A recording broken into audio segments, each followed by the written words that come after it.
तो न्यूटन के दिमाग में फिर यही आया कि जो चीज़ है सब सर के ऊपर ही गिर रही है, तो फिर उसने जाके इसके ऊपर वर्कआउट किया एंड कुछ लॉस प्रोड्यूस किए। तो क्या क्या लॉस हैं? सबसे पहला Newton first law of motion. तो पहला लॉ क्या बोलता है? तो देखो पहला लॉ बोलता है an object at rest will remain at rest. An object at rest will remain at rest. ठीक है, अगर कोई ऑब्जेक्ट रुका हुआ है तो वो रुका ही रहेगा। Okay, an object at motion will remain at motion. कोई ऑब्जेक्ट अगर मोशन में है तो मोशन में ही रहेगा।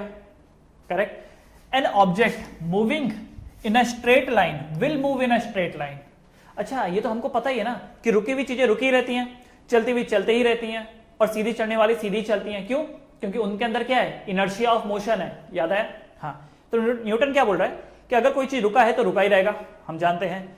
मूव कर रहा है तो मूव ही करता रहेगा, ये भी हम जानते हैं। और अगर सीधा मूव कर रहा है तो सीधा ही मूव करेगा, ये भी हम जानते हैं। बट इसके आगे की कहानी न्यूटन क्या बता रहा है? कब तक? Until and unless an external force is applied on it, तब तक जब तक कि बाहर से कोई एक्सटर्नल फोर्स अप्लाई ना करे। समझ में आया? रुका हुआ रुका ही रहेगा, रुका हुआ रुका ही रहेगा, चलता हुआ चलता ही रहेगा, और सीधा चलता हुआ सीधा ही चलेगा। कब तक? जब तक कि बाहर से उसके ऊपर कोई फोर्स अप्लाई ना करे, बाहर से उसके ऊपर कोई फोर्स अप्लाई ना करे। तो इसका मतलब जो न्यूटन का फर्स्ट लॉ ऑफ मोशन है, ये क्या बता रहा है? ये आपको एक नए टर्म के बारे में बता रहा है जिसको हम कहते हैं फोर्स। ठीक है, ये जो न्यूटन का फर्स्ट लॉ है, कोई अगर आपसे पूछे कि लॉ तो चलो जो है सो है, ये लॉ बताता क्या है? ये लॉ बताता है कि फोर्स नाम की एक चीज है। ये लॉ बताता है फोर्स नाम की एक चीज है। ठीक है, so this law tells that there is a physical quantity known as force. तो ये लॉ बताता है कि फोर्स नाम की एक क्वांटिटी है, याद रखना। तो न्यूटन का फर्स्ट लॉ क्या है? रुका हुआ रुका ही रहेगा, चलता हुआ चलता ही रहेगा, और सीधा चलता हुआ सीधा ही चलेगा। कब तक? जब तक कि कोई बाहर से उसके ऊपर एक्सटर्नल फोर्स ना लगाए। ठीक है, तो न्यूटन का जो पहला लॉ है वो बोलता है कि फोर्स नाम की एक चीज है। ठीक है, अब इसको याद करेंगे। An object at rest will remain at rest. ठीक है, मेरे पीछे पीछे बोलो। An object at rest, an object at rest will remain at rest, an object at rest will remain at rest, an object in motion will remain at motion, an object in motion will remain at motion, an object moving in a straight line, an object moving in a straight line will move in a straight line, an object moving in a straight line will move in a straight line until and unless an external force is applied on it, an external force is applied on it, an external force is applied on it। ठीक है, तो ये law है, ये आपको याद रखना है। इसको लॉ ऑफ इनर्शिया भी बोलते हैं, लॉ ऑफ इनर्शिया भी बोलते हैं, क्योंकि थोड़ी देर पहले मैंने आपको बताया कि रुका हुआ रुका ही रहता है बिकॉज ऑफ इनर्शिया, चलता हुआ चलता ही रहता है बिकॉज ऑफ इनर्शिया, और सीधा चलने वाला सीधा ही चलता है बिकॉज ऑफ इनर्शिया। तो इनर्शिया आ गया ना, यहाँ पर मास है इसलिए इनर्शिया है, और जहां पर इनर्शिया है वहां पर अगर स्टेट बदलनी हो तो फोर्स लगाना पड़ेगा। अब अगर आप बैठे हुए हो अपने बेड पे, बस बैठे हुए लेटे हुए हो, उठने का नाम ही नहीं लेते, तो घर वाले फिर आकर के क्या करते हैं? थोड़ा फोर्स लगाते ना आपके ऊपर, तो बराबर उठते हो ना। तो यहाँ पर भी वही चीज है कि ये जो लॉ है इसको लॉ ऑफ इनर्शिया बोलते हैं। क्यों? क्योंकि सारा खेल यहाँ पर किस चीज का है? मास का है। मास जितना ज्यादा उतना ही ज्यादा इनर्शिया, और जितना ज्यादा इनर्शिया फिर उतना ही ज्यादा आपको फोर्स लगाना पड़ेगा। जब आपने देखा कि रोड में वो हाथी बैठा हुआ था, उसका मास ज्यादा था तो इनर्शिया भी ज्यादा था, तो उसको अगर हटाना होगा आपको तो आपसे तो नहीं उठने वाला, तो आपको किसी को और को बुलाना पड़ा, किसी बुलडोजर को बुलाना पड़ेगा, इसको उठाओ यहाँ से, हटाओ यहाँ से, राइट। तो अगर मास ज्यादा तो इनर्शिया ज्यादा तो फोर्स भी ज्यादा। सो this is your Newton first law. Newton first law बताता क्या है? मैं एक बार फिर पूछ रहा हूं, न्यूटन का पहला लॉ बताता क्या है? कि फोर्स नाम की एक चीज है, फोर्स नाम की एक चीज है। क्या कर सकती है ये चीज? रुके हुए को चला सकती है, चलते हुए को रुका सकती है, और सीधे चढ़ने वाले को मोड़ सकती है, और मुड़े हुए को सीधा कर सकती है। Clear? So this is your Newton first law. अच्छा, उसके बाद न्यूटन सेकंड लॉ। न्यूटन का सेकंड लॉ क्या बोलता है? तो न्यूटन का सेकंड लॉ बोलता है कि the rate of change of linear momentum is directly proportional to the force applied. The rate of change of linear momentum, मतलब कि लीनियर मोमेंटम को जितना तेजी से आपको बदलना हो, ध्यान से सुनो मैं क्या बोल रहा हूं, लीनियर मोमेंटम को जितना तेजी से बदलना हो उतना ही ज्यादा फोर्स लगाना पड़ेगा। लीनियर मोमेंटम को जितना तेजी से बदलना हो उतना ही ज्यादा फोर्स लगाना पड़ेगा, राइट। फिर से सुनो, लीनियर मोमेंटम को जितना तेजी से बदलना है उतना ही ज्यादा फोर्स लगाना पड़ेगा। ओके, तो इसका मतलब क्या बोलना चाहता है ये कि F is directly proportional to the rate of change of linear momentum। तो मतलब F is directly proportional to delta P upon T। F is directly proportional to delta P upon T, मतलब कि जितना ज्यादा मोमेंटम में बदलाव करना हो उतना ज्यादा फोर्स लगेगा। और ये तो हम पहले भी देख चुके हैं कि मोमेंटम में दो ही चीजें आ जाती है, मास एंड वेलोसिटी। अगर मास ज्यादा है, अगर मास ज्यादा तो फोर्स ज्यादा लगाना पड़ेगा, राइट। मास ज्यादा तो फोर्स ज्यादा लगाना पड़ेगा। वो हमने पढ़ा था ना कि ट्रेन का इंजन पावरफुल होना चाहिए क्योंकि ट्रेन का वजन ज्यादा है। तो क्योंकि अगर मास, मोमेंटम दो चीजों से बना है, मास एंड वेलोसिटी से। अगर मास ज्यादा है तो ज्यादा फोर्स लगाना पड़ेगा। और दूसरी चीज, अगर ज्यादा वेलोसिटी रखनी हो, जैसे कि स्पोर्ट्स बाइक या स्पोर्ट्स कार, तो अगर ज्यादा वेलोसिटी पकड़ानी हो तो भी तो फोर्स ज्यादा लगेगा। तो ये दोनों चीजें तो हम लोग पढ़ चुके हैं। एक तीसरी चीज इसमें ऐड हो गई है, दैट इज टाइम। अगर कम टाइम में कराना है काम तो फोर्स ज्यादा लगाना पड़ेगा। सोच के देखो, एक चीज दिमाग लगाओ जरा। अगर आपको किसी ने बोला कि भाई स्कूल से घर आना है तुमको साइकिल पे, आपको आधे घंटे का टाइम लगता है, पर सामने वाले ने बोला नहीं, आधे घंटे का टाइम नहीं दूंगा मैं आपको, 5 मिनट का ही टाइम दूंगा स्कूल से घर आने में, तो क्या इस बार आपको ज्यादा फोर्स लगाना पड़ेगा? भाई 5 मिनट में बोला है, वैसे तो मैं आधे घंटे में पहुंचता हूं, पर इस बार मुझे 5 मिनट में बोला है, तो ज्यादा फोर्स लगा के ज्यादा स्पीड पकड़ना पड़ेगा आपको। यस, तो इसलिए ये भी न्यूटन भी तो यही बोल रहा है। न्यूटन बोल रहा है कि देखो, the rate of change of linear momentum is directly proportional to the force applied. कि भाई यहां पर 3 चीजें आ गई, अब एक मास आ गया, एक वेलोसिटी आ गया और एक टाइम आ गया। तो ये कहना चाहता है कि जितना मोमेंटम में बदलाव लाओगे और जितना जल्दी लाओगे उतना ज्यादा फोर्स लगाना पड़ेगा। ठीक है, अब यहां पर प्रोपोर्शनल का साइन हटेगा तो कांस्टेंट आएगा। सो F इज इक्वल टू, जो यहां पर कांस्टेंट है उसकी वैल्यू पता है कितनी है? 1 है। उसकी वैल्यू कितनी है? 1 है, तो उसको लिखने की जरूरत नहीं है। F is equal to delta P upon T। So this is your first formula और मेन फॉर्मूला। सबसे मेन फॉर्मूला यही है कि force is equal to delta P upon T। अब कल के दिन कोई इसी फॉर्मूले को ऐसा भी लिख सकता है, डेल्टा P को ऐसा भी लिख सकता है, mv माइनस mu लिख सकता है अपॉन T, इसको ऐसा भी लिखा जा सकता है। इसी फॉर्मूले को क्या कोई ऐसा भी लिख सकता है, अनकॉमन ले लो, अंदर बचाएगा v minus u upon T, इसको कोई ऐसा भी लिख सकता है कि नहीं? अच्छा, इसी फॉर्मूले को कोई ऐसा भी लिख सकता है, F इक्वल टू m। आपको याद है v minus u upon T क्या होता है? v minus u upon T क्या होता है? एक्सेलरेशन। तो ये तीसरा फॉर्मूला ये आ गया। ठीक है, तो देखो, एक तरीका, दो तरीका, 3 तरीका, 4 तरीका। अच्छा, एक और तरीका भी तो हो सकता है, F is equal to delta P क्या होता है? इंपल्स होता है ना, इंपल्स अपॉन टाइम। कोई ये भी तो लिख सकता है। ये देखो कितने तरीके हो गए, 1 2 3 4 5, ये 5 तरीके से आप फोर्स को डिस्क्राइब कर सकते हो। पर मेन तो यही है। कोई लॉ पूछेगा तो ये मत लिखे आना कि force is equal to impulse upon time, force equal to mass into acceleration. जी नहीं, ओरिजिनल फॉर्मूला यही है, F equal to delta P upon T। ये सारे तो उससे निकाले हुए हैं, समझ में आया क्या? ये सब तो उससे निकाले हुए हैं। जैसे दूध है, दूध ओरिजिनल है, अब आप उससे लस्सी बनाओ, दही बनाओ, चीज बनाओ, बटर बनाओ, घी बनाओ, वो सब उससे निकाले हुए हैं। तो मेन चीज क्या है? मेन दूध है, तो दूध ये है, बाकी ये सब क्या है? ये उससे निकाले हुए हैं। Clear everyone? ओके, तो ये जो न्यूटन का सेकंड लॉ है, ये क्या बताता है? How to calculate the force. ये लॉ क्या बताता है? How to calculate the force. Newton का पहला लॉ क्या बताता था? फोर्स नाम की एक चीज है। दूसरा लॉ क्या बताता है? कि उसको कैलकुलेट कैसा करना है। जैसे जब आप दुकान में जाते हो, दुकान वाले को बोलते हो कि भैया पनीर है, दुकान वाला बोलता है पनीर हाँ है। अगला सवाल आपका क्या होता है? कितने का है? यही होता है। तो ये भी बिल्कुल ऐसा ही है। पहला लॉ बताता है कि फोर्स नाम की एक चीज है। दूसरा लॉ क्या बताता है? कैसे कैलकुलेट करें, कितना होगा उसका वैल्यू, यही है। So this is your second law. Second law बताता है, it tells you about how to calculate the force. Clear? तो क्या लॉ है? मेरे पीछे पीछे बोलो। The rate of change of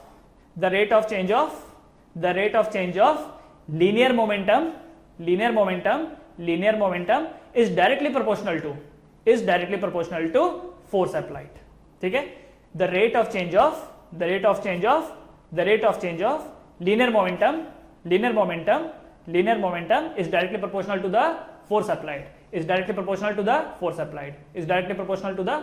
this is your second law। और याद करना है और ऐसे ही याद करना है। ठीक है, ओके, ये हो गया। तो ये इसके फॉर्मूले हैं, F equal to delta P upon T, या F equal to I upon T, या F equal to MV minus MU upon T, या F equal to M into V minus U upon T, और या फिर F equal to MA। अब आपको करना क्या है? आपको देखना है कि इनपुट किस टर्म्स में दिया हुआ है। मास के टर्म्स में दिया है, वेलोसिटी के टर्म्स में दिया है, तो इसका मतलब ये वाले फॉर्मूले लगेंगे। अगर इनपुट मोमेंटम के टर्म्स में दिया है तो ये वाला फॉर्मूला लगेगा। अगर इनपुट इंपल्स के टर्म्स में दिया है तो ये फॉर्मूला लगेगा। अगर इनपुट एक्सेलरेशन के टर्म्स में दिया है तो ये वाला फॉर्मूला लगेगा। वो तो आप अपनी समझ से देखो। ठीक है, अच्छा, यूनिट क्या होगी इसकी? What is the unit? तो जरा समझना, जैसे मैंने अभी आपको बोला फोर्स क्या होता है? मास इनटू एक्सेलरेशन। तो यूनिट क्या होगी? तो मास की यूनिट क्या होती है? केजी। एक्सेलरेशन की यूनिट क्या होती है? Metre per second square. तो यूनिट क्या आ गई? KG metre per second square. देखो, KG metre per second square is the unit. अब बात पता है क्या है? इतना लंबा कौन बोलेगा KG metre per second square? कुछ शॉर्ट है इसका? हाँ, तो इन्होंने बोल दिया कि लो न्यूटन लिख दो। क्यों? न्यूटन को भी रेस्पेक्ट मिल जाएगी और हमारा काम भी आसान हो जाएगा, वरना इतना लंबा कौन लिखेगा KG metre per second square. तो इतने लंबे को हमने शॉर्ट में बना के क्या कर दिया? एन डाल दिया, न्यूटन।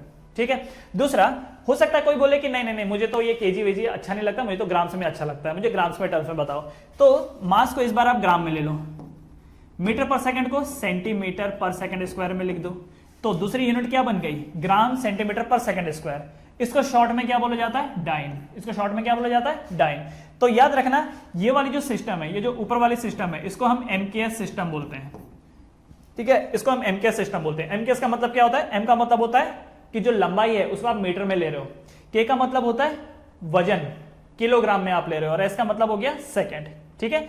ये मीटर है, ये किलोग्राम है, और ये सेकंड है। और ये वाली जो सिस्टम है इसको बोला जाता है सीजीएस सिस्टम, इसको बोला जाता है सीजीएस सिस्टम। सीजीएस का मतलब लेंथ को आप सेंटीमीटर में लेते हो, वजन को आप ग्राम में लेते हो, टाइम को सेकंड्स में लेते हो, तो ये सीजीएस सिस्टम है। तो सीजीएस सिस्टम में ग्राम सेंटीमीटर पर सेकंड स्क्वायर होता है, और एमकेएस सिस्टम में ग्राम KG metre per second square होता है। तो KG metre per second square को शॉर्ट में क्या बोलते हैं, न्यूटन, और ग्राम सेंटीमीटर पर सेकंड स्क्वायर को क्या बोलते हैं हम लोग, डाइन बोलते हैं। क्लियर। अब आपके मन में सवाल आएगा, बट सर ये ऐसा दो यूनिट क्यों है।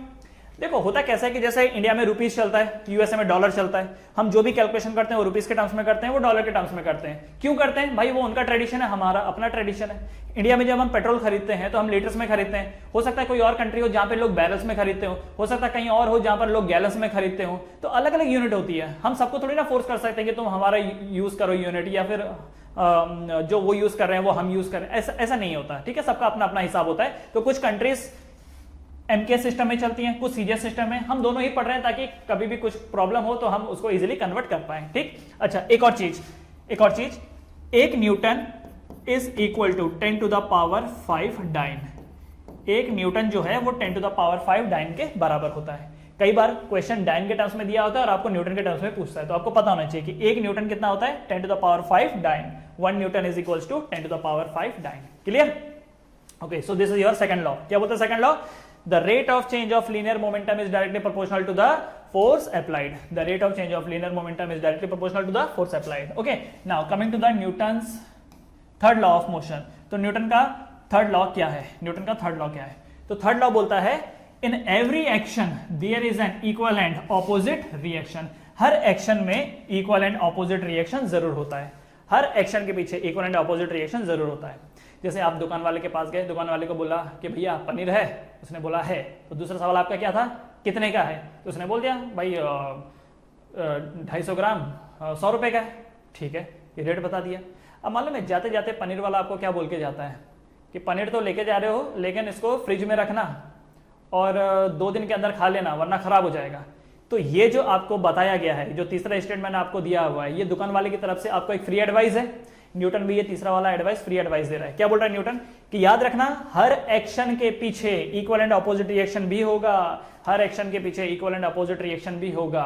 मतलब तुमने अगर कोई एक्शन किया तो उसका रिएक्शन भुगतने के लिए तैयार रहना। लॉ ऑफ कर्मा हम बोलते हैं ना, जैसा कर्म करोगे वैसे फल पाओगे, ये भी बिल्कुल न्यूटन वही बोल रहा है, जो एक्शन करोगे वैसे रिएक्शन होगा। इसका मतलब कि अगर तुम किसी और को धक्का दोगे तो तुमको भी धक्का लगेगा। तुम्हारे माइंड में एक आइडिया आया, एक काम करता हूं ना, अपने हेड से ना अपने फ्रेंड की खोपड़ी में ऐसा ठक मारता हूं, उसको चोट लगेगी।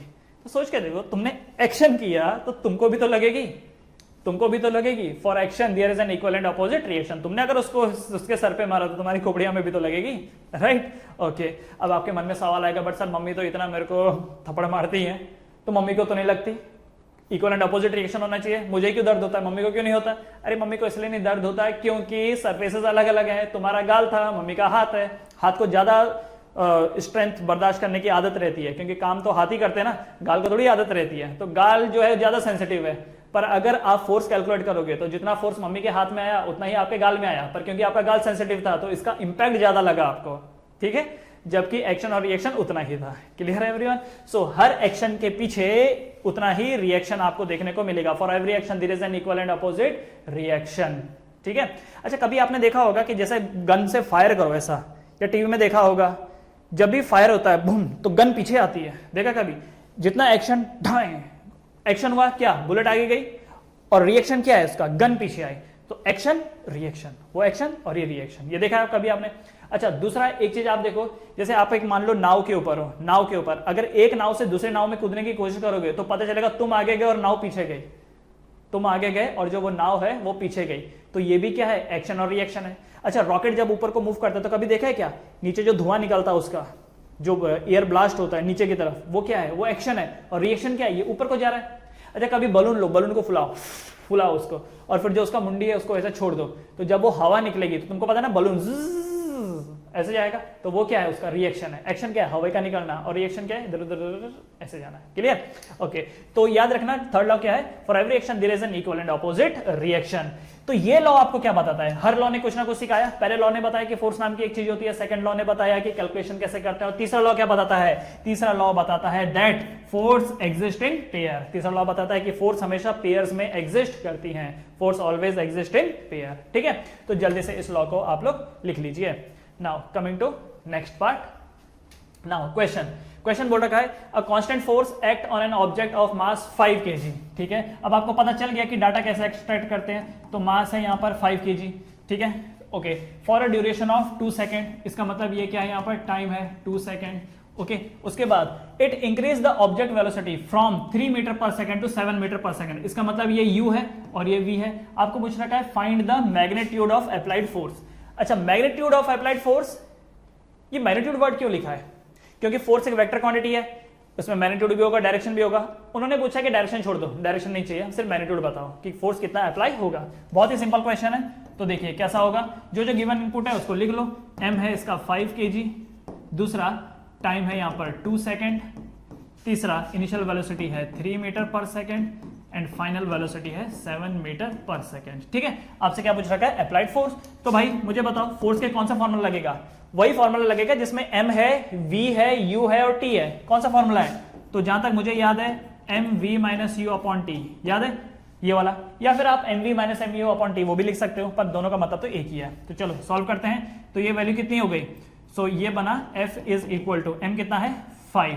अच्छा यूनिट चेक कर लेना, ऐसा यूनिट है, ऐसा यूनिट है, ऐसा यूनिट है, ऐसा यूनिट है, तो कोई पंगा नहीं है, सीधा सीधा डालो।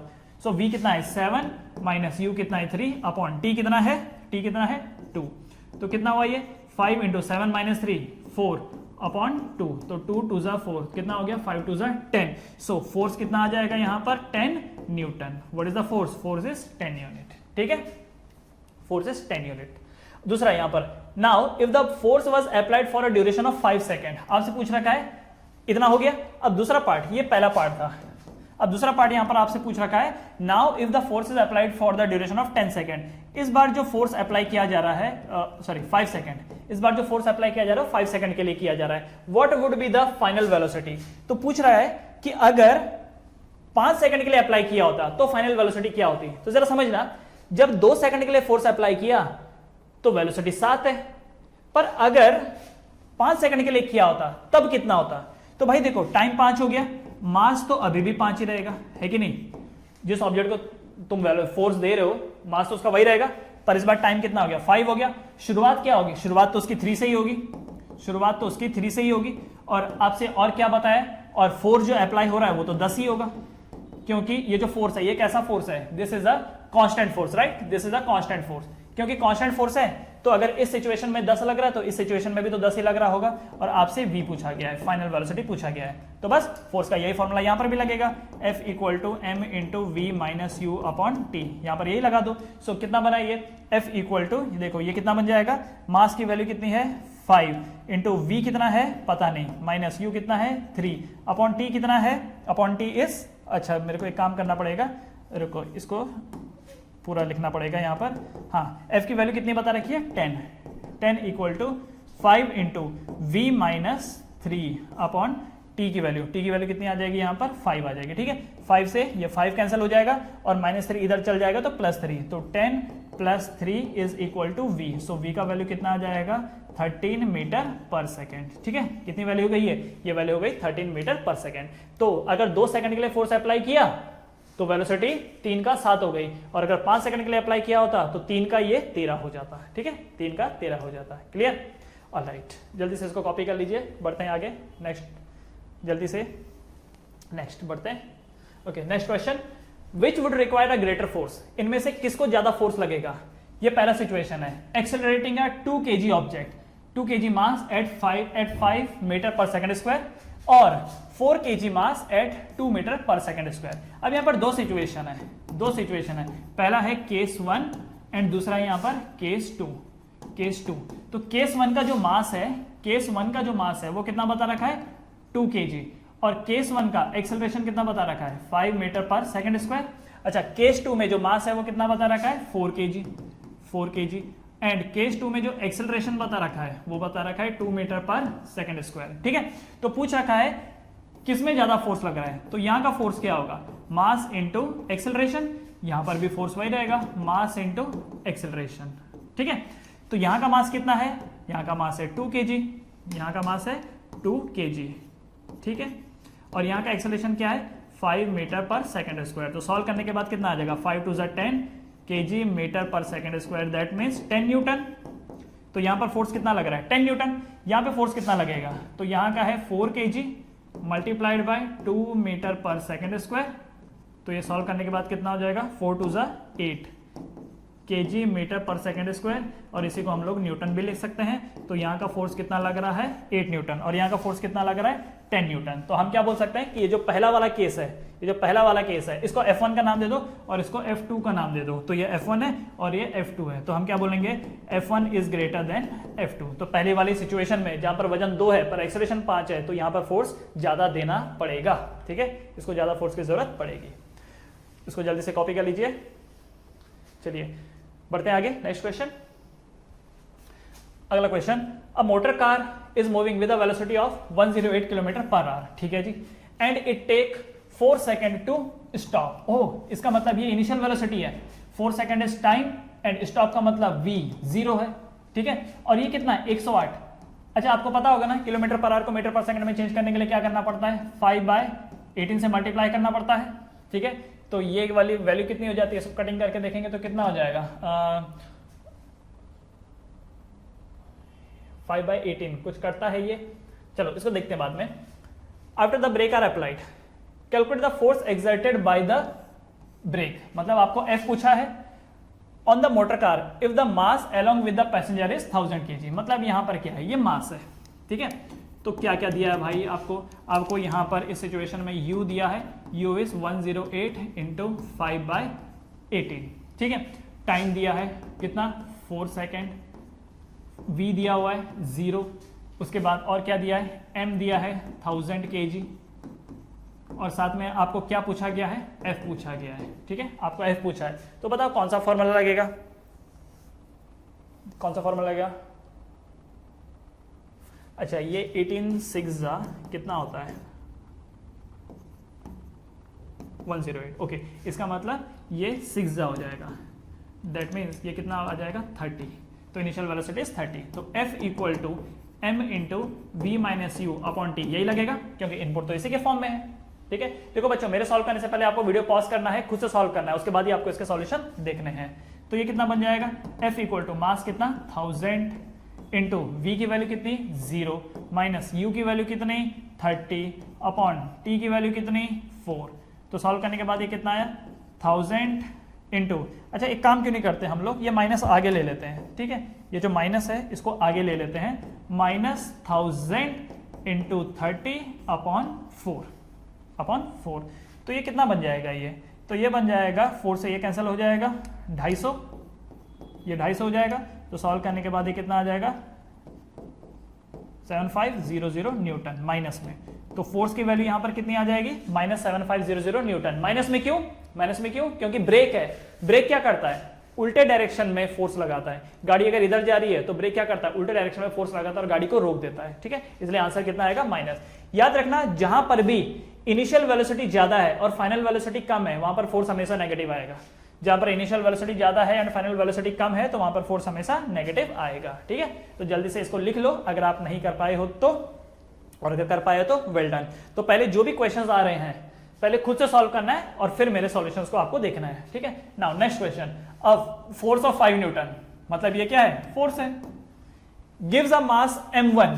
अच्छा, mass m1 and acceleration of 10 metre per second square. तो मास m1 है और इसका जो एक्सेलरेशन होगा a1 वो कितना बता रखा है 10 metre per second square. Okay, and mass m2, तो अगर मास m2 हुआ and acceleration of 20 metre per second square, इसका मतलब ये क्या है m2। मतलब क्या बोल रखा है, यहां पर भी दो केस है, यह है केस 1 और यह है केस 2, दो केसेस है यहां पर। तो केस 1 में जो ये फोर्स है, केस 1 में जो ये फोर्स है वो कितना है 5 न्यूटन, केस 2 में भी फोर्स है 5 न्यूटन। देखो क्या बोल रखा है यहां पर, ये बोल रखा है a force of 5 Newton m1 को एक्सेलरेशन देता है 10 मीटर पर सेकंड स्क्वायर का और m2 को एक्सेलरेशन देता है 20 मीटर पर सेकंड स्क्वायर का। मतलब दोनों केस में फोर्स 5-5 लग रहा है, बट यहां का जो एक्सेलरेशन है a1 वो है 10 मीटर पर सेकंड स्क्वायर का और यहां जो एक्सेलरेशन हो रहा है उसकी वैल्यू है 20 मीटर पर सेकंड स्क्वायर। यहां पर जो मास है वो है m1 और यहां जो मास है वो है m2। ठीक है, यहां जो मास है वो है m2। ठीक है, तो सवाल यहां पर आपसे क्या पूछा गया है, तो सवाल पूछा गया है What acceleration would it give if both the masses were tied together? अगर इन दोनों वजन को साथ में जोड़ देंगे तो बताओ नया एक्सेलरेशन कितना होगा। तो पहले ये तो पता चले कि m1 कितना और m2 कितना है। तो m1 और m2 पता करने के लिए क्या मैं ये वाला फॉर्मूला लगा सकता हूं, F इक्वल टू m1a1 और यहां पर लगाऊंगा मैं F इक्वल टू m2a2 लगा सकता हूं। ठीक है, तो यहां का फोर्स डालूंगा मैं 5, m1 अपने को पता नहीं, a1 की वैल्यू कितनी है 10। तो सॉल्व करने के बाद ये वाली वैल्यू कितनी आ जाएगी, m1 इक्वल टू 5/10। 5/10 का मतलब 1/2, 1/2 का मतलब 0.5 kg। ठीक है, सो m1 की वैल्यू कितनी है 0.5 kg। तो पता चला कि यहाँ का जो वजन है वो 0.5 kg है। यहाँ पर क्या होगा, तो यहाँ पर फोर्स है 5, m2 अपने को पता नहीं और a2 की वैल्यू कितनी है 20। सो m2 की वैल्यू कितनी आ जाएगी 5/20 मतलब 1/4। 1/4 का मतलब कितना हो जाएगा ये 0.25।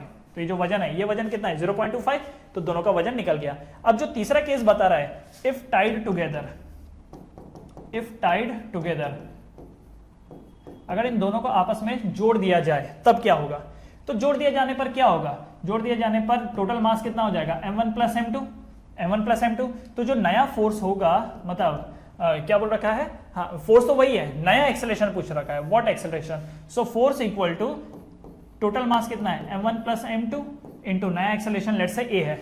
तो फोर्स अभी भी कितना है 5 है, m1 प्लस m2 कितना हो गया, वैल्यू डालो 0.5 प्लस 0.25 कितना हो गया 0.75 इंटू a आपको कैलकुलेट करना है। सो a इक्वल टू 5/0.75। तो क्या मैं इसको ऐसे कर सकता हूँ 500/75, 500/75। तो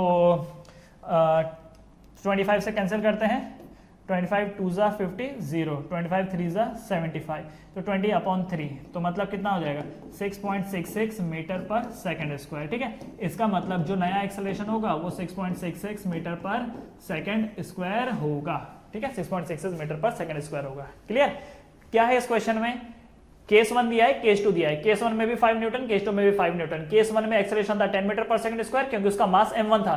केस 2 में एक्सेलरेशन है 20 मीटर पर सेकंड स्क्वायर क्योंकि इसका मास m2 था। तो यहां से हमने m1 और m2 पता किया। फिर उन्होंने बोला कि अगर इन दोनों वजन को एक साथ जोड़ दिया जाए तब कितना एक्सेलरेशन होगा। तो यार फोर्स तो एक ही है, फोर्स तो 5 न्यूटन ही है ना, कोई भी सिचुएशन हो फोर्स तो 5 न्यूटन ही है। अगर आपने, सुनो ध्यान से, अगर आपके पास एक इंजन है वो 100 न्यूटन का फोर्स लगा सकता है, तो वही इंजन अगर आप बाइक में लगाओगे तो बाइक को अलग एक्सेलरेशन मिलेगा और उसी इंजन को अगर आप कार में लगाओगे तो कार का अलग एक्सेलरेशन होगा। तो हमने स्प्लेंडर का इंजन अगर स्प्लेंडर में लगाया तो स्प्लेंडर तो ठीक ठाक स्पीड दे देगा, लेकिन अगर स्प्लेंडर का इंजन किसी कार में लगा दिया तो स्पीड कम हो जाएगी। क्यों, क्योंकि फोर्स तो वही दे रहा है, पर क्योंकि कार का वजन ज्यादा है तो कार का एक्सेलरेशन कम होगा। ठीक है, सो दोनों को टाई टुगेदर कर दिया, फोर्स वही है, तो नया एक्सेलरेशन कैलकुलेट करने के बाद कितना है 6.66 मीटर पर सेकंड स्क्वायर। ठीक है, अब जैसे कि आपको पता है हमेशा चेक करके आगे बढ़ना चाहिए, तो एक बार जरा इसको चेक करते हैं, तब तक आप इसे लिख लीजिए। Yes, 6.66 metre per second square, that's correct. चलो बढ़ते हैं आगे नेक्स्ट क्वेश्चन पे। Okay, a ball of, next question I think ये वाला क्वेश्चन है, graphical question. A ball of mass 20 gram, ठीक है, मतलब ये मास दिया हुआ है आपको 20 gram, moving along a straight line on a long table is shown, how much force does the table exert. Okay, आपसे फोर्स पूछा है, तो इस वाले क्वेश्चन में आपको मास दिया हुआ है। मास कितना दिया हुआ है 20 ग्राम। ग्राम का मतलब कितना हो जाएगा, डिवाइडेड बाय 1000 करेंगे तो ये किस में आ जाएगा, केजी में आ जाएगा। ठीक है, हाउ मच फोर्स, मतलब आपसे फोर्स पूछा है, आपसे फोर्स पूछा है। ठीक है, does the table exert on the ball bringing it to rest. Bringing it to rest, bringing it to rest का मतलब फाइनल वेलोसिटी क्या है 0। अगर किसी चीज को रोक दिया गया है तो फाइनल वेलोसिटी क्या हो गई उसकी 0 हो गई। सवाल है कि इनिशियल वेलोसिटी क्या है, क्योंकि भाई फोर्स तो मैं निकाल दूंगा और मुझे फोर्स का फॉर्मूला पता है m into V minus U upon T. क्या मुझे यहाँ पर m पता है, फोर्स कैलकुलेट करना है ना, मुझे यहाँ पर m पता है, हाँ m पता है 20 अपॉन 1000, ठीक है। v पता है, हाँ पता है 0। u पता है, नहीं पता है। t पता है क्या, t भी नहीं पता है। ओह t भी तो होता है यहाँ पर, हमें t भी नहीं पता। क्या हम ग्राफ देख करके निकाल सकते हैं, क्या हम ग्राफ देख के निकाल सकते हैं कि u कितना है और t कितना है। इस जरा ग्राफ को देखो, ये ग्राफ दिख रहा है क्या, u का मतलब इनिशियल वेलोसिटी, तो इनिशियली यहां से स्टार्ट कर रहा था ये, तो यहां पर ये वैल्यू कितनी है 20, तो इसका मतलब इनिशियल वेलोसिटी कितनी है, u कितना है, u है यहां पर 20, मैं लिख देता हूं u है यहां पर 20, ठीक है। किसमें, मीटर पर सेकंड में, ये मीटर ही है ना, नहीं सेंटीमीटर पर सेकंड में। ओके अच्छा, ये तो सेंटीमीटर पर सेकंड में, ठीक है ठीक है, तो सेंटीमीटर पर सेकंड। तो एक काम करो, अच्छी बात ये होगी कि इसको फिर इसमें चेंज करने की जरूरत ही नहीं है केजी में, क्योंकि जो ये ग्राफ है, ग्राफ सेंटीमीटर पर सेकंड में दिया हुआ है, तो सेंटीमीटर पर सेकंड का मतलब इसको 20 ग्राम्स में ही रखते हैं, ठीक है। इसको 20 ग्राम ही रखने दो, अच्छी बात हो गई कि ग्राफ सेंटीमीटर पर सेकंड में दिया हुआ है। अब हमारा जो आंसर होगा वो डाइन्स में आएगा, तो ये 20 ग्राम, 20 को 20 ग्राम ही रहने दो, इसको ग्राम लिख देता हूं मैं। फाइनल वेलोसिटी कितनी है, 0। इनिशियल वेलोसिटी क्या है, 20 सेंटीमीटर पर सेकंड। और टाइम कितना लग रहा है, टाइम कितना लग रहा है, तो देखो यहां से यहां तक का जो टाइम है वो कितना है, 0 से लेकर के 10 सेकेंड, तो टाइम कितना हो जाएगा 10 सेकेंड, ठीक है।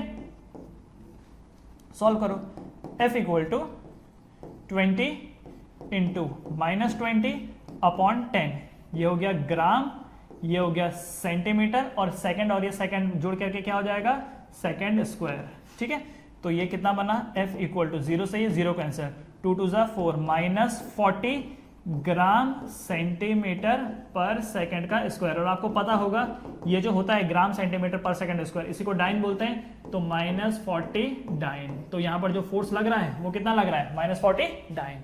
मास दिया हुआ था, फाइनल वेलोसिटी दे रखी थी, फोर्स पूछ रखा था, u हमने कैलकुलेट कर लिया और टाइम हमने कैलकुलेट कर लिया। जो t का वैल्यू है वो कितना है, 10 second, the t is 10 second, t यहां पर है 10 सेकेंड, ठीक है, इस ग्राफ को देख करके। Alright, so the answer is -40 dance.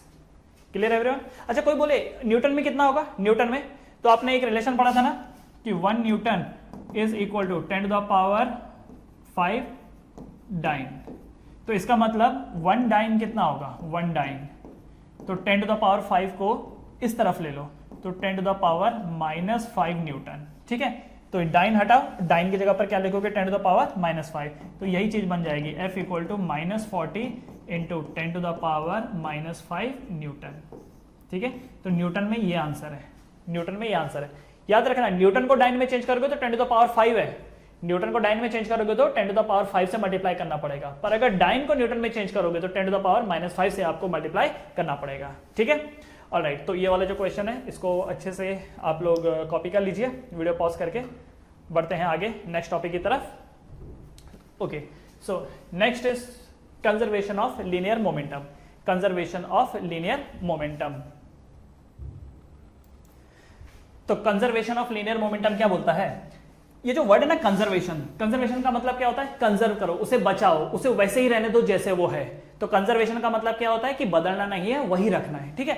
तो कंजर्वेशन ऑफ लीनियर मोमेंटम क्या बोलता है, law of conservation of linear momentum ये बोलता है कि if external force is not applied, कि अगर बाहर से किसी ने एक्सटर्नल फोर्स अप्लाई नहीं किया, अगर बाहर से किसी ने एक्सटर्नल फोर्स अप्लाई नहीं किया, then total momentum remain unchanged. अगर बाहर से किसी ने फोर्स अप्लाई नहीं किया तो जो टोटल मोमेंटम होता है वो अनचेंज्ड रहता है, जो टोटल मोमेंटम होता है वो अनचेंज्ड रहता है। अब सोच के देखो जरा, मेरे पास 100 रुपया है, ना तो मैंने बाहर से कमाया और ना ही बाहर खर्चा किया, तो क्या मेरे पास 100 रुपया कंजर्व रहेगा, फिक्स रहेगा, वही उतना ही रहेगा जितना पहले था। यस, तो ये भी तो यही बोल रहा है कि भाई अगर बाहर से कोई फोर्स ना लगाए तो जो मोमेंटम होता है वो कंजर्व रहता है, मतलब मोमेंटम वही रहता है, वो बदलता नहीं है। मोमेंटम दो चीजों से बना है, मास एंड वेलोसिटी से। मोमेंटम दो चीजों से बना है, मास एंड वेलोसिटी से।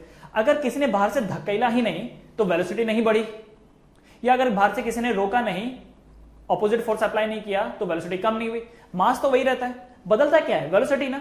सोच के देखो मोमेंटम किससे बना है, मास एंड वेलोसिटी से। मास तो वैसे भी नहीं बदलता, अब बात आई वेलोसिटी की। तो अगर किसी ने बाहर से ना तो धकेला ना खींचा तो वेलोसिटी में कोई अंतर नहीं आएगा, और अगर वेलोसिटी में कोई अंतर नहीं आएगा तो मोमेंटम में भी तो कोई अंतर नहीं आएगा। ठीक है, तो इसलिए याद रखना ये क्या बोल रहा है कि अगर एक्सटर्नल फोर्स अप्लाई ना किया जाए तो जो टोटल मोमेंटम है उसमें कोई बदलाव नहीं आता। कोई बदलाव नहीं आने का मतलब जो मोमेंटम पहले रहा होगा वही मोमेंटम बाद में रहा होगा। अब सोचो जरा, पहले का मोमेंटम क्या रहा होगा, mu, और बाद का मोमेंटम क्या होगा, mv। कब ये कब होगा, जब बाहर से किसी ने फोर्स अप्लाई नहीं किया होगा। तो अगर बाहर से किसी ने एक्सटर्नल फोर्स अप्लाई नहीं किया तो जो मोमेंटम पहले था वही मोमेंटम बाद में रहेगा, ये लॉ कहना चाहता है।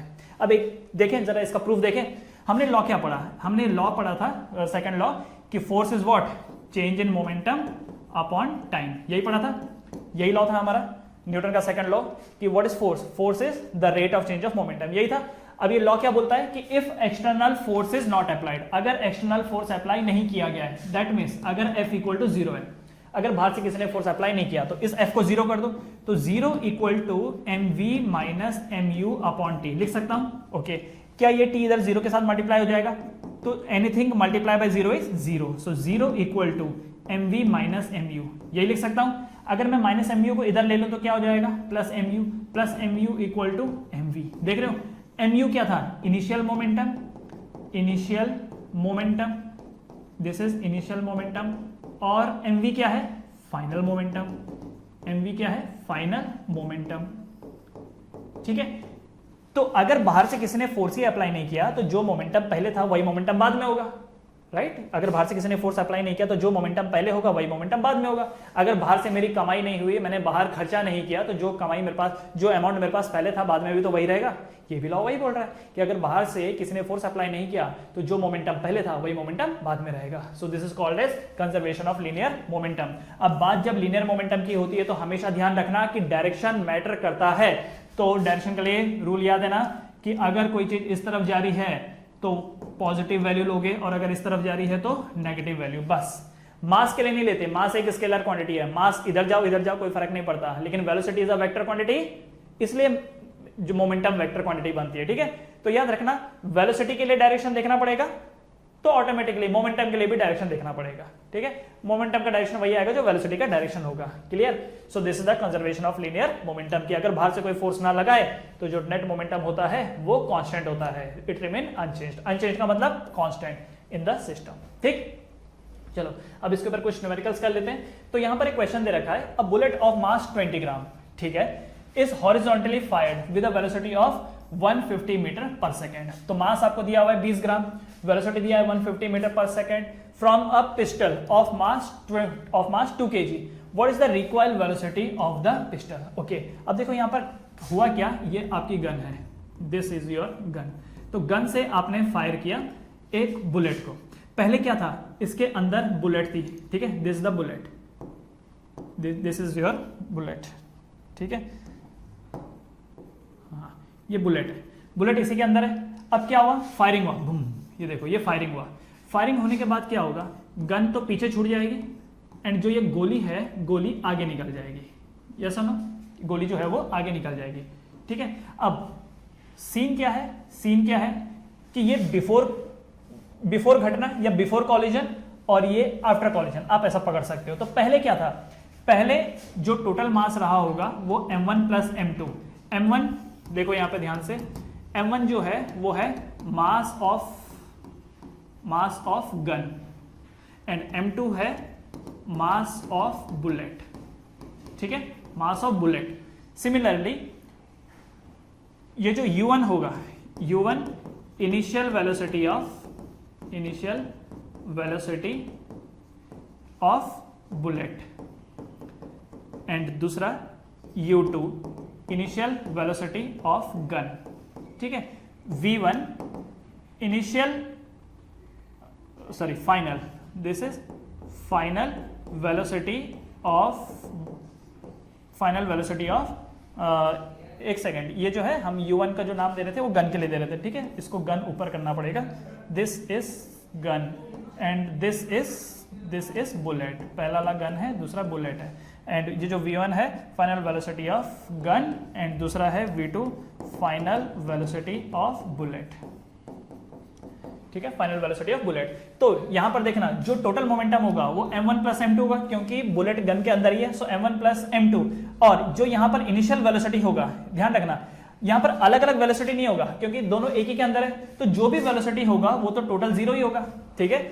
इसके जो भी वेलोसिटी होगा वो जीरो ही होगा, क्योंकि पूरा एक ही सिस्टम है ना, यहां पर दो अलग अलग वेलोसिटी नहीं है, गन भी रुकी हुई है और उसकी बुलेट भी रुकी हुई है। या चलो आप ऐसा कर लो, अगर आपको ऐसा नहीं लग रहा तो आप ऐसा कर लो कि जो ये गन है, गन का मास m1 है और गन का जो वेलोसिटी है वो u1 है, ठीक है, प्लस बुलेट का मास कितना है m2 और बुलेट की वेलोसिटी कितनी है u2, ठीक है, इज इक्वल टू।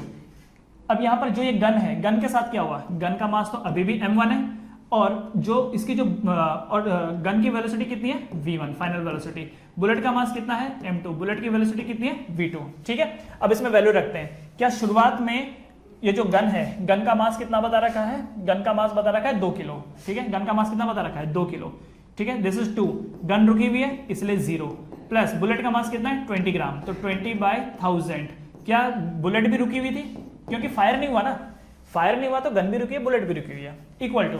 अभी जो गन है, गन का वजन कितना है 2 किलो और इसकी वेलोसिटी कितनी है v1, प्लस इसकी वेलोसिटी कितनी है, बुलेट का मास कितना है 20 ग्राम, तो 20/1000 और इसकी वेलोसिटी कितनी है, इसकी वेलोसिटी कितनी बता रखी है 150 मीटर पर सेकेंड, तो इसकी वेलोसिटी लिख लेते हैं 150 मीटर पर सेकेंड, ठीक है। तो ये देख लो ये बना, तो पहले का जो मोमेंटम है m1u1 plus m2u2 equal to बाद का मोमेंटम m1v1 प्लस m2v2, तो यहाँ पर वैल्यू डाल देंगे, ठीक है, यहाँ पर वैल्यू डाल देंगे। तो m1 जो है, m1 गन की बात हो रही है, तो m1 है यहाँ पर 2 और m2 है यहाँ पर 20/1000, ठीक है। सिमिलरली u1 एंड u2 दोनों बराबर हैं और दोनों जीरो हैं, क्योंकि बुलेट भी रुकी है, गन भी रुकी है, फायर हुआ नहीं है। फायर होने के बाद जो गन की वेलोसिटी है वो v1 है, ठीक है, जो आपको कैलकुलेट करनी है, एंड बुलेट की वेलोसिटी कितनी बता रखी है 150 मीटर पर सेकेंड। तो सॉल्व करेंगे, ये तो पूरा जीरो हो जाएगा, तो 0 इक्वल टू 2v1 प्लस यहां से ये जीरो कैंसिल, ये जीरो कैंसिल, जीरो कैंसिल, ये जीरो कैंसिल, 15 2 30, 30/10, 0 से 0 कैंसिल, मीटर पर सेकेंड, ठीक है। तो अब एक काम कर लो, ये इसको इधर लिख लो, तो -3 equal to 2 times of v1, so v1 की वैल्यू कितनी निकल के आ रही है -3/2 और जो इसकी यूनिट होगी वो कितनी होगी metre per second, metre per second. सो मतलब कि v1 की वैल्यू कितनी आ जाएगी -1.5 मीटर पर सेकेंड। अब यहाँ पर देख रहे हो माइनस में आ रहा है v1 माइनस में आने का मतलब क्या है कि जो गन है वो बैक साइड में जाएगी, उल्टा जाएगी, क्योंकि नेगेटिव आ रहा है, और नेगेटिव कितनी वेलोसिटी से जाएगी 1.5 मीटर पर सेकंड से। सो v1 की value is what -1.5 metre per second, ठीक है। इसी को बोलते हैं रिकॉइल। ये जो वर्ड है ना रिकॉइल, रिकॉइल का मतलब क्या होता है, जो पीछे आएगी, किस वेलोसिटी से पीछे आएगी 1.5 मीटर पर सेकंड से पीछे आएगी। Clear everyone? ओके, तो ये जो क्वेश्चन है इसको जल्दी से लिख लीजिए एंड एक बार इसके आंसर चेक कर लेते हैं। बिना चेक किए कभी आगे नहीं बढ़ना चाहिए, ठीक है। चलो डन, ये हो गया, इसको जल्दी से कॉपी कर लीजिए। नेक्स्ट क्वेश्चन पे आते हैं। अगला question, a girl of mass 40 kg jump with a horizontal velocity of 5 metre per second into a stationary cart with frictionless wheel. Okay, एक लड़की है, भाग भाग के आ रही है और एक कार्ट पे जंप कर रही है, ठीक है। So this is the girl, ये देखो ये भाग भाग के आ रही है, ठीक है, और यहाँ पर एक कार्ट रखा हुआ है, ये कार्ट रखा है और आती है और इसके ऊपर कूद जाती है। कूदने के बाद क्या होगा, कूदने के बाद ये होगा कि ये कार्ट रखा हुआ है और कार्ट के ऊपर ये लड़की है, कार्ट के ऊपर ये लड़की है, ठीक है। तो क्या हुआ यहाँ पर, आपसे क्या पूछ रखा है, ये जो गर्ल है, ठीक है, गर्ल का मास लेट से m1 है, इसकी वेलोसिटी की इसका मास 40 kg है with horizontal velocity 5 metre per second. तो इसकी वेलोसिटी कितनी है 5 मीटर पर सेकेंड। तो लड़की है, इसका वजन है 40 किलो और इसका initial velocity 5 metre per second into a stationary cart with frictionless wheel. Mass of the cart is 3 kg। अच्छा, ये कार्ट का वजन कितना है 3 kg है और इसकी वेलोसिटी कितनी है इनिशियली 0 है। क्यों? क्योंकि रुका हुआ है, भाग के तो ये लड़की आ रही है, भाग के लड़की आ रही है, ये तो जगह पर ही रुका हुआ है। अभी लड़की भाग के आती है और इसके ऊपर कूद जाती है। उसके बाद क्या होगा, उसके बाद ये दोनों एक सिस्टम बन करके आगे बढ़ेंगे, ये दोनों एक सिस्टम बढ़ के आगे बढ़ेंगे। अच्छा, ये दोनों एक सिस्टम बढ़ करके अगर आगे बढ़ेंगे तो क्या मैं ये बोल सकता हूँ कि अब जो नेट मास हो जाएगा वो m1 प्लस m2 हो जाएगा। इस पूरे सिस्टम का जो नेट मास हो जाएगा वो क्या हो जाएगा m1 प्लस m2 और जो नेट वेलोसिटी होगी वो क्या होगी v होगी। आप चाहो तो यहाँ पर अलग अलग सॉल्व कर सकते हो। आप बोल सकते हो कि कार्ट का जो लड़की का मोमेंटम होगा वो m1 इंटू वी होगा प्लस कार्ट का होगा m2 इंटू वी, या फिर m1 और m2 को कॉमन ले सकते हो, ठीक है। चलो मैं आपको समझा देता हूं अगर तुमको, क्योंकि कुछ भी डाउट नहीं रहना चाहिए। एक काम करो, पहले लड़की का मोमेंटम क्या होगा, फाइनल मोमेंटम, लड़की का मास है m1 और लड़की किस वेलोसिटी से जाएगी, v वेलोसिटी से, प्लस कार्ड का मोमेंटम क्या होगा, तो कार्ड का वजन है m2 और कार्ड की वेलोसिटी भी v रहेगी। अब यहाँ पर v1 और v2 नहीं होगा, क्यों, वो इसलिए नहीं होगा क्योंकि दोनों की वेलोसिटी सेम है। अरे जब मूव करेंगे तो दोनों एक ही वेलोसिटी से मूव करेंगे ना, इसलिए दो अलग अलग वेलोसिटी नहीं लिखोगे आप, सिंगल वेलोसिटी ही लिखोगे। तो अगर सिंगल वेलोसिटी लिखोगे तो क्या मैं बोल सकता हूँ m1 प्लस m2 और ये v कॉमन ले लो, अंदर क्या बचेगा m1 प्लस m2, बस बन गया। तो यहां पर देखो होगा क्या, जो मोमेंटम पहले होगा वही मोमेंटम बाद में होगा। तो पहले का मोमेंटम क्या है, m1u1 plus m2u2 equal to m1 plus m2 into v, m1 plus m2 into v। So m1 कितना है 40, u1 कितना है 5, m2 कितना है 3, u2 कितना है 0, m1 प्लस m2 मतलब 40 प्लस 3 इंटू v, ये कितना हो जाएगा 4 5 20, 200 equal to 43v। So v का वैल्यू कितना आ जाएगा 200/43 मीटर पर सेकेंड, ठीक है 200, ये 40 है और ये कितना है 3, ठीक है 200/43 मीटर पर सेकेंड, ठीक है। ऑलराइट, तो अब यहाँ पर मुद्दे की बात क्या है कि घटना से पहले और घटना के बाद क्या हुआ। घटना से पहले इसका मोमेंटम कितना है m1 और u1, इसका मोमेंटम कितना है m2 u2, वैल्यू डाल दो। और घटना के बाद क्या हुआ, ये इसके ऊपर आ गई, तो इसकी वजह से क्या हुआ, इसकी वजह से अभी पूरा एक सिस्टम बन चुका है। तो अब आप टोटल मास ले लो m1 प्लस m2 और टोटल वेलोसिटी क्या है v ही है, क्योंकि अगर मूव करेंगे तो दोनों सेम वेलोसिटी के साथ मूव करेंगे।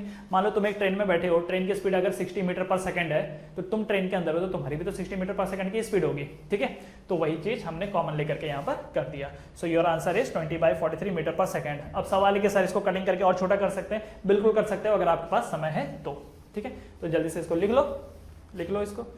चलो आगे बढ़ते हैं, last question. Two hockey player of opposite team while playing hit each other in opposite direction, ठीक है। तो ये एक हॉकी प्लेयर है, this is a hockey player, ये हाथ में हॉकी है और ये दूसरा हॉकी प्लेयर है, ठीक है ये वो है। और हुआ क्या कि क्या बोल रखा है, two hockey player of opposite team while playing hit each other in opposite direction, in which direction and velocity they will move after they become entangled। मतलब कि ये इधर से आ रहा था, इधर से आ रहा था, एंटेंगल हुआ। अब एंटेंगल होने के बाद मतलब क्या होता है, मतलब ये कि कुछ ऐसा हुआ कि ये दोनों चिपक गए। चिपक कैसे गए होगा, कोई शर्ट अटक गई होगी, कोई बटन अटक गया होगा, कुछ होगा जो भी है। अब ये दोनों एक साथ ऐसा अटक से गए हैं, ठीक है, ये अटक गए, ये इधर ये इधर, ये अटक गए दोनों एक साथ। अब अटक गए तो जो अगर इसका मास m1 रहा होगा, इसका m2 रहा होगा, तो इसका नेट मास कितना हो जाएगा m1 प्लस m2, क्योंकि अगर अटक गए तो एक कॉमन सिस्टम के जैसा काम करेंगे, ठीक है। ओके, अब यहाँ पर क्या बोल रखा है, वन हैज मास 60 kg, इसका एक का वजन 60 है और दूसरे का मास 60 kg moving with 5 metre per second. तो इसका जो u1 है वो कितना है 5 मीटर पर सेकेंड। ये एक की बात बता रखी है, एक का मास 60 kg है जो कि 5 मीटर पर सेकेंड से मूव कर रहा था। अदर हैज मास 55 kg, इसका मास है 55 kg, ठीक है 55 kg moving with a velocity of 6 metre per second. तो इसकी जो वेलोसिटी होगी वो कितनी होगी 6 मीटर पर सेकेंड की, ठीक है। ओके, तो अब ये जो m1 प्लस m2 है ये तो हम लोग निकाल लेंगे और जो कॉमन वेलोसिटी होगा वो क्या होगा v होगा, ठीक। अब इसको सॉल्व करते हैं। तो घटना से पहले और घटना के बाद क्या होगा, तो घटना से पहले का टोटल मोमेंटम क्या है m1 u1 प्लस इसका कितना है m2 u2 is equal to m1 plus m2 into ये क्या हो जाएगा v हो जाएगा, ठीक है। अब यहां पर वैल्यू डालो। अच्छा एक चीज बताओ, क्या ये हॉकी प्लेयर राइट साइड की तरफ जा रहा था, यस, इसलिए इसकी इनिशियल वेलोसिटी +5 है। बट ये वाला तो लेफ्ट साइड को आ रहा था ना। टकराएंगे कब, जब डायरेक्शन उनका कैसा हो, ऑपोजिट हो। तो अगर ये इधर जा रहा था तो वेलोसिटी +5 है, पर ये तो उल्टा आ रहा है ना, इसलिए इसकी वेलोसिटी क्या लोगे माइनस में -6। तो याद रखना यहाँ पर जब वैल्यू डालोगे तो -6 डालना है, ठीक है। जब यहाँ पर वैल्यू डालेंगे तो कितना डालेंगे, इसका -6 डालेंगे, this is -6 metre per second. अच्छा आपके मन में सवाल आएगा, सर ऐसा कर सकते थे क्या, इस वाले का वजन हम 55 ले लेते हैं और इसका 60 ले लेते हैं। बिल्कुल, इस वाले का -6 ले लो और फिर इसका 5। ये याद रखना 60 ये भी हो सकता था, ये भी हो सकता था, कोई प्रॉब्लम नहीं है। कोई बोले कि नहीं सर मुझे ऐसा नहीं करना, मुझे m1 को 55 लेना है एंड m2 को 60 लेना है, ठीक है। अगर तुम इसको 55 लेते हो तो ये जो वेलोसिटी है 6 u1 6 इसके पास आ जाएगी, ठीक है। पर क्योंकि ये इधर जा रहा है तो इसके लिए ये वाली वैल्यू क्या होगी +6। सिमिलरली ये u1, तो अगर तुम इसको बोलते हो कि ये वाला u2, सॉरी ये u1 नहीं होगा, ये u2 होगा। अगर तुम बोलते हो कि नहीं मैंने इसको 60 लिया है तो इसकी वेलोसिटी होगी 5। अब क्योंकि ये बंदा इस बार इधर मूव कर रहा है तो ये -5 हो जाएगा, ठीक है। याद रखना 60 के साथ ही 5 आएगा और 55 के साथ 6। तो यहाँ पर देखो 60 के साथ 5 है और 55 के साथ 6, बस डायरेक्शन के लिए। इस बार क्योंकि तुमने इसको इस वाले को 60 माना है और 60 वाले की स्पीड 5 है पर ये उल्टा है, इसलिए यहाँ पर -5। दोनों में आंसर सेम ही मिलेगा आपको, ठीक है। तो उसमें टेंशन लेने की कोई बात नहीं है, सॉल्व करके देख लेना, you will get same answer. अब यहाँ पर देखो m1u1 60 इंटू 5 प्लस m2 कितना है 55 इंटू -6। एंटेंगल होने के बाद नेट वजन कितना हो जाएगा 60 प्लस 55 इंटू वेलोसिटी क्या हो जाएगी v हो जाएगी, ठीक है। ये कितना हो जाएगा 300 माइनस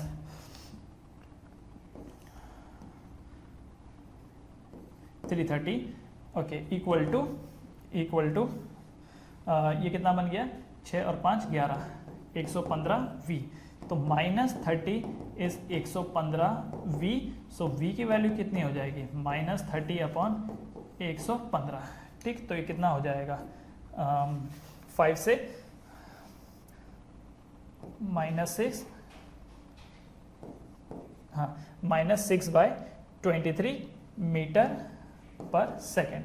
सो नेट वेलोसिटी कितना आ रहा है यहाँ पर -6/23 मीटर पर सेकेंड, ठीक है। सो ये वो नेट वेलोसिटी होगा जिससे वो एंटेंगल होने के बाद मूव करेंगे। एक बार चेक कर लेते हैं इसका जो आंसर है वो कितना है, दैट्स करेक्ट -30/115। तो -30/115 तो -6/23। इसको जब आप फर्दर सॉल्व करोगे ना तो इसका जो आंसर निकल के आएगा that is -0.26। This is -0.26 metre per second. इसका मतलब क्या है कि ये दोनों जब एंटेंगल हो जाएंगे तो लेफ्ट साइड की तरफ मूव करेंगे, क्योंकि लेफ्ट साइड की तरफ ये इसलिए मूव करेंगे क्योंकि ये आंसर किस में आ रहा है माइनस में आ रहा है, ठीक है, माइनस में आ रहा है तो इसलिए इधर, ठीक। तो करना क्या है, ये जल्दी से इसको उतार लो, इसको जल्दी से उतार लो वीडियो पॉज करके। तो करना क्या है, तो करना यहाँ पर यही है कि आपको जो भी सिचुएशन दे रखी है देखो कि घटना से पहले क्या हुआ और घटना के बाद क्या हुआ। तो घटना से पहले का मोमेंटम इज इक्वल टू घटना के बाद का मोमेंटम। घटना से पहले का मोमेंटम क्या होगा, इस ऑब्जेक्ट का मास और इस ऑब्जेक्ट की वेलोसिटी, इस ऑब्जेक्ट का मास इस ऑब्जेक्ट की वेलोसिटी। अब वेलोसिटी डालते वक्त देख लेना कि ये कहां जा रहा है, इस तरफ जा रहा था या इस तरफ, ठीक है। पॉजिटिव एक्स एक्सिस की तरफ जा रहा होगा तो पॉजिटिव, नेगेटिव एक्सिस की तरफ जा रहा होगा तो नेगेटिव। इसको देखो ये पॉजिटिव एक्सिस की तरफ जा रहा था, नेगेटिव एक्सिस की तरफ, तो v हमेशा डायरेक्शन को देख के ध्यान में रखोगे। इस तरफ पॉजिटिव लोगे v और इस तरफ v नेगेटिव लोगे, ठीक है। तो इसका मोमेंटम m1u1 प्लस m2u2 घटना से पहले इक्वल टू घटना होने के बाद क्या हुआ। घटना होने के बाद क्या हो सकता है ये दोनों टकरा के अलग हो गए। अगर टकरा के अलग हो गए तो ये अलग है, ये अलग है, इसलिए इसका m1v1 और इसका m2v2। या हो सकता है घटना होने के बाद ये दोनों चिपक गए। अगर चिपक गए तो नेट मास क्या हो जाएगा m1 प्लस m2, बट जो वेलोसिटी होगी वो तो कॉमन वेलोसिटी होगी क्योंकि चिपक गए। जैसे कई बार क्वेश्चन आता है ये गाड़ी चल रही थी और ये पीछे से गाड़ी आ रही थी, दोनों ने हिट किया, बूम, हिट हो गया। हिट होने के बाद दोनों चिपक गए। होता है कई बार गाड़ियां ऐसे चिपक से जाती हैं और एक साथ कांस्टेंट वेलोसिटी के साथ मूव करती हैं। सो ये m1u1 plus m2u2 equal to चिपकने के बाद नेट मास कितना हो जाएगा m1 प्लस m2 और जो कॉमन वेलोसिटी होगी वो क्या होगी v होगी, ठीक है। या दूसरा कई बार ऐसा होता है जैसे बॉम्ब हो गया, ब्लास्ट हो गया। अब एक बॉम्ब है, ब्लास्ट हो गया, तो पहले जो मोमेंटम है, पहले का जो मोमेंटम इक्वल टू बाद ब्लास्ट होने का मोमेंटम। तो पहले का मोमेंटम क्या रहा होगा, तो पहले ब्लास्ट होने के पहले सारा जो टुकड़े होंगे सब तो एक साथ रहे होंगे, तो टोटल मास उसका कितना हो गया, मान लो दो टुकड़े थे m1 प्लस m2, ठीक है। और इनिशियल वेलोसिटी क्या रही होगी, 0 रही होगी। ब्लास्ट होने के बाद क्या हो गया, m1 इधर चला गया, m2 इधर चला गया। m1 जो इधर चला गया और m2 इधर चला गया। m1 की वेलोसिटी क्या उन्होंने बता रखी है वो लिख लो। m2 की जो वेलोसिटी है वो आपको निकालने के लिए बोलेगा और m2 का तो वैल्यू आपको पता ही होगा, वो सब दिया होगा। कोई एक चीज होगी जो नहीं दी होगी तो वो आप देख लो। तो टकराने से, घटना से पहले का मोमेंटम इज इक्वल टू घटना के बाद का मोमेंटम। और मोमेंटम निकालते वक्त मास में तो कोई प्रॉब्लम नहीं आएगी, बट वेलोसिटी डालते वक्त हमेशा डायरेक्शन को ध्यान में रखना, ठीक है। तो जितने भी क्वेश्चंस हैं इनको अच्छे से प्रैक्टिस करो एंड जो भी इसमें लॉज इन्वॉल्व हैं उनको अच्छे से याद करना है, क्योंकि समझना अलग होता है और एग्जाम में प्रेजेंट कर पाना अलग है। तो 3 से 4 बार कम से कम इन चैप्टर्स को पढ़ो और आप देखोगे कि ये बहुत ही इजी आपको लगने लगा है।